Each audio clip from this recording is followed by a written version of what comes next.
క్రీస్తునందు ప్రియమైన వారలారా, క్షేమంగా ఉన్నారా? మీరు క్షేమంగా ఉండాలి అన్నది నా ప్రార్థన. దేవుడు ప్రతిదినము నీకు బయలుపరిచే వాగ్దానములను నీవు నమ్మినందున దేవాది దేవుడు ఈ దినము నీకు బయలుపరిచిన వాగ్దానము జకర్యా గ్రంథము 9వ అధ్యాయము 12వ వచనము.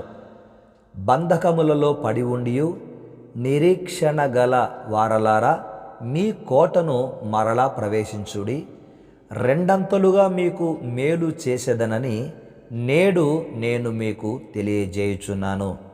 ఆమెన్. దేవునికి స్తోత్రం. ప్రభువునందు ప్రియమైనటువంటి వాళ్ళరా, ఈ మాటలు దేవుడు ఇశ్రాయేలీయులకు వారి భవిష్యత్తును గురించి తెలియచేస్తూ ఉన్నాడు. భవిష్యత్తును గూర్చి ఇశ్రాయేలు యొక్క నిరీక్షణ ఏంటి అంటే మెస్సయ్య ఇచ్చే విమోచనము. యేసు ప్రభు వారిని విమోచిస్తాడని, వారి బంధకాలలో వారిని విడిపిస్తాడని వారు నిరీక్షణ కలిగి ఉన్నారు. గనుక దేవుడు మీరు బంధకాలలో ఉండి కూడా నిరీక్షణ కలిగి ఉన్నారు గనుక నేను మీకు రెండంతల మేలు చేసేదనని ఆ దేవాది దేవుడు యేసు నామమున వారికి వాగ్దానం చేశాడు. గనుక భవిష్యత్తును గురించి ఇశ్రాయేలుల యొక్క నిరీక్షణ ఆ జకర్యా దినములలో ప్రజలకు ఇవ్వబడిన ప్రోత్సాహమే ఆధారము. ఈరోజు నీకు ప్రోత్సాహమైన ఆధారం ఏంటంటే దేవుడిచ్చిన వాగ్దానము.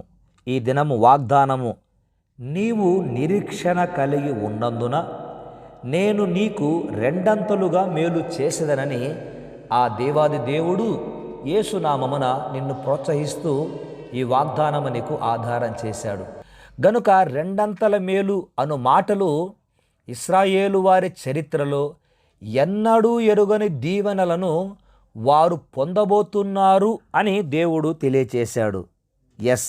నీ జీవితములో కూడా రెండంతల మేలు అనే మాటకు భావము నీవు ఎన్నడూ ఎరుగని దీవెనలు లేదా నీవు కని వినిగని ఆశ్చర్యమైన కార్యాలను నీవు చూస్తావు అనే మాట రెండంతల దీవెనలు అనే పదములో ఇమిడి ఉంది. గనుక రెండంతల దీవెనలు నేను నీకు కలగచేస్తానని, నీ నిరీక్షణ రెండంతల మేలులకు అది ఆధారమని ప్రభు జ్ఞాపకం చేస్తూ ఉన్నాడు.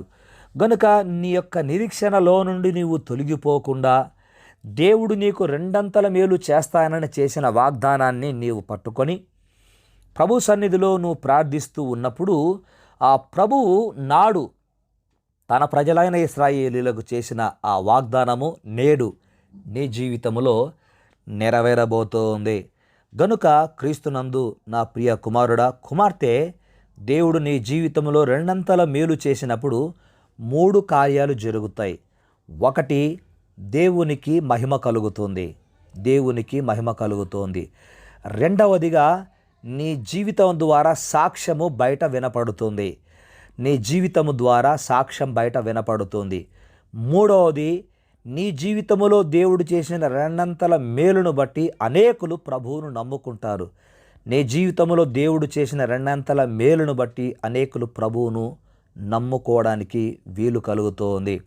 కనుక నీ జీవితంలో రెండంతల మేలు చేసినప్పుడు ఈ 3 కార్యాలు జరుగుతాయని పరిశుద్ధాత్మ దేవుడు తెలియచేశాడు. గనక నీ జీవితంలో నీవు అనుభవించబోయే, నీవు పొందబోయే దీవెనల కొరకు నీ నిరీక్షణలో నుంచి తొలగిపోకుండా నీవు కనిపెట్టగలిగితే దీవించబడతావు.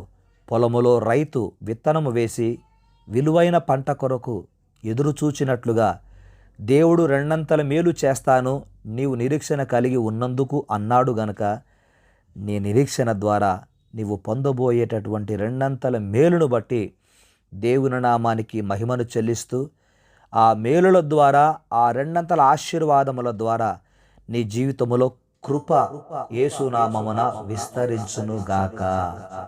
ఆమెన్. ప్రార్థన.